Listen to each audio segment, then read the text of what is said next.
partis de rien du tout. Aujourd'hui, ils sont devenus multimillionnaires, jusqu'à d'autres sont devenus multimilliardaires. Sais-tu que tu n'as jamais été trop pauvre pour entreprendre? Aujourd'hui, dans cette vidéo, je vais te choquer. Nicolas Sarkozy disait ceci: l'argent ne fait pas les projets, c'est les projets qui font l'argent. Si tu attends d'avoir de l'argent avant de te lancer, tu ne te lanceras jamais. Aujourd'hui, dans cette vidéo, j'ai décidé de te présenter la liste de 4 personnes qui sont parties de rien du tout et aujourd'hui, ils sont leaders dans leur domaine. Ils sont devenus multimillionnaires jusqu'à ce que d'autres sont devenus multimilliardaires. Parmi ces 4 personnes, d'autres sont partis des STF, c'est-à-dire les personnes qui n'ont pas de maison, ils n'ont pas d'endroit où habiter. Aujourd'hui, ils sont multimilliardaires. D'autres sont partis des pousse-pousse. Lorsqu'on parle du pousse-pousse ici en Afrique, c'est le plus bas niveau. C'est-à-dire, ce sont des personnes qui vont le jour du marché, au marché, ils transportent les bagailles dans des brouettes, dans des pousse-pousse. C'est le plus bas niveau. Mais d'autres personnes sont parties de ces petits business-là. Aujourd'hui, ils sont devenus multimilliardaires. Dis-moi, est-ce que toi, tu es plus pauvre que ces bas niveaux? Au terme de cette vidéo, tu verras que les gens qui sont partis de plus bas niveau que toi sont devenus aujourd'hui multimilliardaires, multimillionnaires. Alors, qu'est-ce qui t'empêche, toi aussi, de te lancer pour changer ta vie? Sans plus tarder, nous allons découvrir les 4 personnes qui vivent les mêmes réalités ici en Afrique que nous qui ont osé faire la différence. Mais avant de te présenter ces 4 entrepreneurs qui ont tout changé, permets-moi de me présenter vis-à-vis de toi. Peut-être que tu viens de me prendre en marche pour la première fois au travers de cette vidéo. Je suis Etonoki Atoma, le rêveur africain. Sur cette chaîne, nous parlons du rêve qu'est la vision, nous parlons également d'argent. Et nous parlons surtout de l'agriculture. Parce que moi, je suis convaincu que c'est seulement sur les piliers de l'agriculture d'abord que nous devons nous appuyer pour permettre l'émergence de notre continent. Si nous voulons faire respecter notre Afrique, ce n'est pas en mendiant, ce n'est pas en important de la nourriture de l'Occident, mais plutôt c'est lorsque nous serons autonomes sur le plan agroalimentaire que nous allons commencer à émerger. Alors si tout ceci te parle, la seule chose qui te reste à faire, c'est de t'abonner si tu n'es pas encore abonné. Et ce que j'aimerais que tu saches, c'est aussi l'occasion pour toi de me soutenir. Lorsque je vois que tu t'abonnes, ça m'encourage, ça me motive à pouvoir continuer à te partager ce genre de contenu. Aujourd'hui, nous avons fait le constat que souvent les personnes qui partagent les contenus, qui n'édifient pas, qui ne motivent pas la jeunesse, qui distraient plutôt la jeunesse africaine, ce sont ces personnes qui ont assez d'abonnés et les personnes qui partagent des valeurs sûres ne sont pas soutenues. Alors si toi, tu aimes des bonnes choses, tu aimes l'émergence de notre continent, qu'est-ce qui te reste à faire? C'est de t'abonner pour me donner de la force. Alors si tu l'as fait, permets-moi de te dire merci. À présent, rentrons à la découverte des 4 personnes qui sont parties de rien du tout aujourd'hui, qui s'imposent dans leur domaine. Sur cette liste, la personne qui va le plus te choquer, c'est la 4e personne. Quand j'ai appris son histoire, j'étais tellement choqué. Alors, je t'invite à suivre la totalité de cette vidéo pour ne rien rater. La première personne, c'est mon frère Ben Aziz Konaté, le leader des volailles d'or. C'est un jeune Ivoirien qui est parti de rien du tout quand il était à l'école. Il s'est décidé de se lancer dans l'élevage du poulet parce qu'un jour, dans un journal, il a découvert que l'Afrique était en déficit de poulet et on importe trop de poulet et bizarrement, ce sont des poulets surgelés. Aujourd'hui, en Afrique ici, la plupart des cas de cancer sont liés à toute cette mauvaise consommation. Ben Aziz Konaté s'est dit que lui, il doit se lancer pour changer toutes ces donnes. Qu'est-ce qu'un élève ici en Afrique, au lycée, pourrait avoir comme économie? Un élève ici en Afrique est soutenu par ses parents. D'où vient l'argent ou bien d'où vient l'économie de Ben Aziz Konaté pour se lancer dans ce domaine? Vous voyez que c'est de la volonté. Vous avez vu qu'il a constaté une opportunité qu'il a dit saisir tout de suite. Il a commencé avec combien de poulets? Moins de 10 poulets. Aujourd'hui, il est le leader dans le domaine des poulets. Aujourd'hui, il s'est diversifié. Mais il a dit commencer avec le minimum, le très bas niveau en tant qu'un élève ici en Afrique.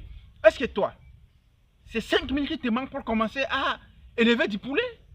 Avec 5 000 déjà, tu peux commencer à élever plus de 20 poulets locaux. Est-ce que 5 000 te manquent? 5 000 ne te manquent pas. Alors, il faudrait juste avoir la volonté avant de pouvoir te lancer et tu verras la différence. La deuxième personne qui a osé partir de rien du tout, aujourd'hui qui fait la différence et qui s'impose dans son pays, c'est M. Ibrahima Silla. Le PDG, c'est Salam Transport. C'est un Sénégalais qui vivait dans la diaspora.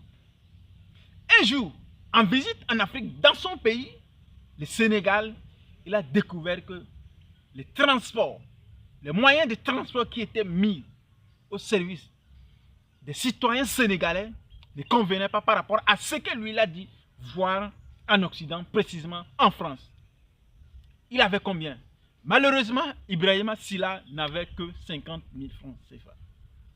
Dis-moi, qu'est-ce que 50 000 francs vaut dans l'achat d'un bus? Ibrahima Silla n'a pas paniqué, il a pris ces 50 000 francs et il est allé mettre du carburant dans un taxi de quelqu'un qui l'a sollicité ce taxi et il a commencé le transport. Aujourd'hui, il est le leader dans le domaine du transport au Sénégal. Il a plusieurs bus. Nous entendons toujours parler de Salam Transport. Tu sais celui qui est derrière? C'est un jeune qui a osé commencer avec 50 000 francs CFA. Dis-moi, toi à ton niveau, est-ce que c'est 50 000 francs qui te manquent ou bien la volonté? Déjà, le téléphone que tu utilises pour me suivre vaut au moins 50 000 francs CFA. Est-ce que tu ne pouvais pas investir 50 000 francs pour pouvoir te lancer dans le business aujourd'hui? La première des choses qui a caractérisé ce monsieur d'Ibrahima Silla, c'est la vision. C'est d'abord la vision qui détermine où une personne ira. Aujourd'hui, malheureusement, ici en Afrique, nous, la jeunesse, lorsque nous nous lançons dans le business, nous sommes limités seulement à notre bouche. Nous investissons aujourd'hui, nous sommes pressés de gagner de l'argent demain. Et ce que nous voulons faire, c'est de payer les motos pour impressionner, c'est de payer des voitures pour impressionner, c'est de construire des maisons pour impressionner, c'est d'acheter des téléphones pour impressionner. Nous avons une courte vision qui se limite à nous. L'une des choses qui a caractérisé, je dis bien ce monsieur, c'est la vision. La troisième personne sur ma liste, ce n'est rien d'autre que le bulldozer Bertin Tchofo. Quelqu'un qui est parti comme SDF en France, sans domicile fixe. Aujourd'hui, qui s'est démarqué dans le domaine de l'industrie au Cameroun. Tu as entendu une fois parler des produits PAFIC. C'est lui le PTG. En fait, les produits PAFIC viennent d'un SDF. Dis-moi, toi tu es à ta maison, tu as de l'électricité, tu te douches, tu dors bien, mais aujourd'hui, tu dis que tu n'as pas la capacité de te lancer dans le business. Est-ce que tu es pire que Bertin Tchofo? En fait, Bertin Tchofo vivait dans des endroits comme ceci. Il vient, il se couche ici avec son sac.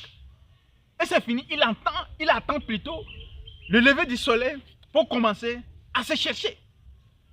Dis-moi, toi tu ne vis pas mieux que Bertin Tchofo? Quand il est quitté de son EDF, il est devenu un agent de sécurité. Waouh! Waouh! Mais aujourd'hui, personne ne peut me dire qu'il ne connaît pas Bertin Tchofo. Il s'est lancé dans la cosmétique, il a fait la différence. Il produit de l'huile, il a fait la différence. Il produit du savon, il a fait la différence.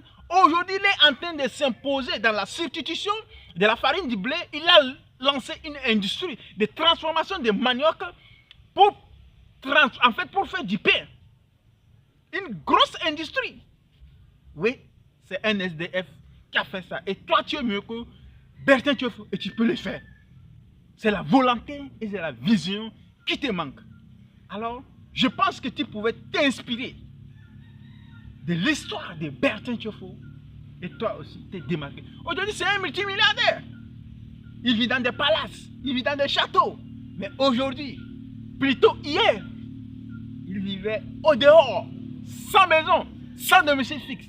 La quatrième et dernière personne, moi qui m'a tellement choqué, je dis bien tellement choqué, c'est Philippe Tagne, le PDG de Dove. Même au Togo ici, nous avons des produits Dove. Qui est Philippe Tagne? En fait, c'est un pousse-pousseur. C'est quelqu'un que les bonnes femmes insultaient au marché lorsqu'ils transportent de la mauvaise façon leurs marchandises. C'est-à-dire, il pousse un pousse-pousse, il vient, il soulève les sacs de charbon, il met dans les pousse-pousse, il soulève les sacs de maïs, il met dans les pousse-pousse, il soulève les cartons de tomates, les cartons de savon pour mettre dans les pousse-pousse, pour amener sur un hangar d'une bonne dame. Après tout, on le remet peut-être parfois 100 francs, 150 francs, 50 francs. Et Philippe Tagne s'est imposé avec ses 50 francs, avec ses 25 francs. Et aujourd'hui, il a plusieurs centres commerciaux en Afrique, précisément au Cameroun.